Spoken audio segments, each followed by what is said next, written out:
This is Will Nunziata, New York City-based director and creator of theater, television, and film. And today I am thrilled to be speaking with acclaimed singer, songwriter, guitarist. He's a true artist, ladies and gentlemen, the one and only J.R. Strayer. But before we get to our interview, here's a sneak peek at J.R.'s incredible talent with the lyric video for his original song, Walk in Disaster. Some days I wake up on the wrong side. Is it you? Is it me? And we'll pass by. Sometimes I wake up and I wished I hadn't woke up at all. I'm destined to fall. Ah, yeah. A walking disaster. Tornadoes in my head. A walking disaster.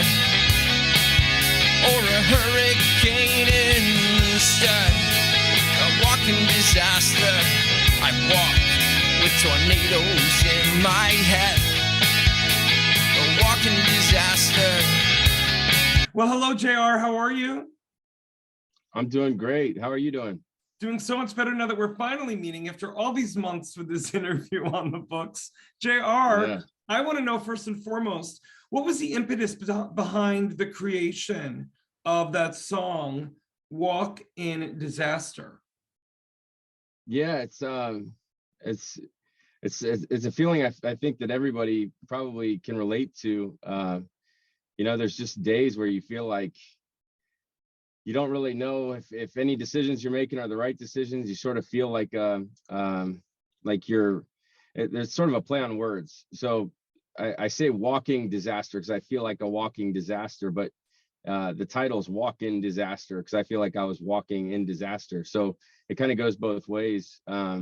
And that's just sort of how I was feeling at the moment. It felt like a walking disaster, and I felt like everywhere I walked, I was walking in disaster. So that's sort of where it came from. I think you are speaking to the story of my everyday life since the pandemic began. But JR, I think it's something that everyone can relate to. So I love the play on words. I also, again, think that this is what makes you that much more relatable. You're talking about things that I think people think about, but may not necessarily want to write songs about. And off of that, this has been a tough time for all humans, especially artists. I'm curious, how were you able to keep your creative juices flowing throughout these past 2 years?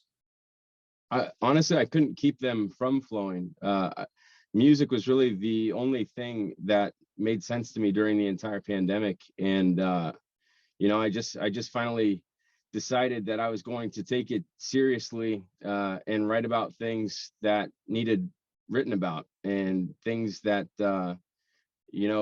maybe I would have filtered in the past that I left unfiltered. And to be able to play some of these songs live, I've had people come up to me in tears saying that they feel like this, and that they've felt lonely, they felt loneliness, they didn't know if they were going to make it to tomorrow. And that's some pretty heavy stuff. And I try and make it a little bit more light, I guess, in nature, because if you're talking about it, that's okay. It's okay to feel like that. And there's people that feel like that too. You're not alone in that journey. So I think the pandemic has really made me step into an even more creative process. So I'm kind of thankful to the pandemic for that, but it's driven me crazy in other ways too, though.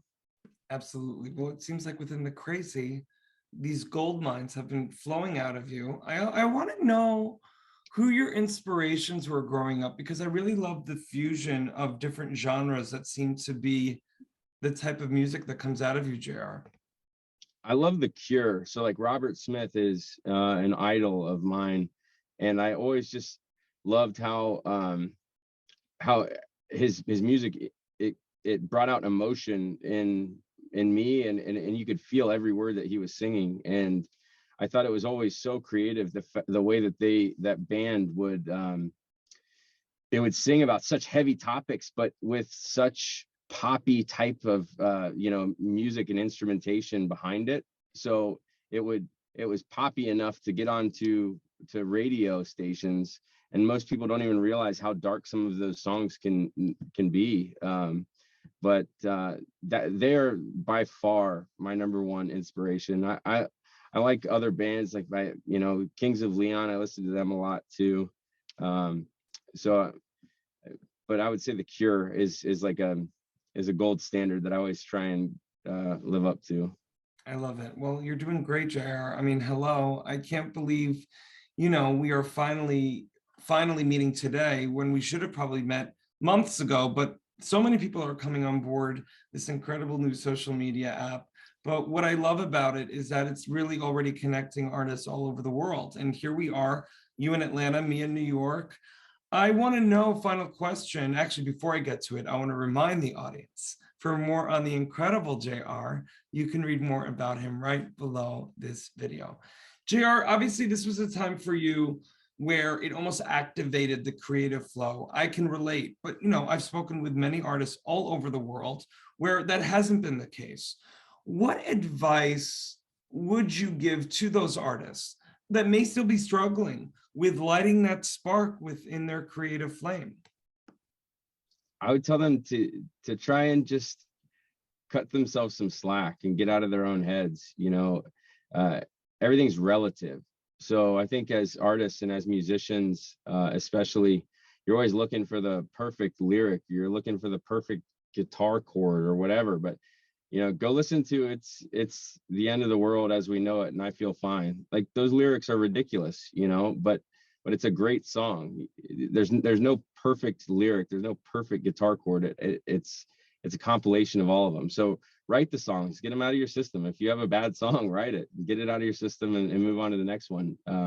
Some of the best artists lock themselves in a room and say, I'm not coming out of this room until I create a song. I don't care how good or bad it is. And that sort of gets them on to the next one. So my advice would be to get out of your own head and just do the thing. Great advice. Just do the thing. JR Strayer, I'm so excited that, again, you're joining this amazing new app, but also I'm glad that we're connected now. And thank you so much for your time today. Yeah, thank you so much. It's been a pleasure. I've been looking forward to it for a while, so I'm glad we got to connect. Me too.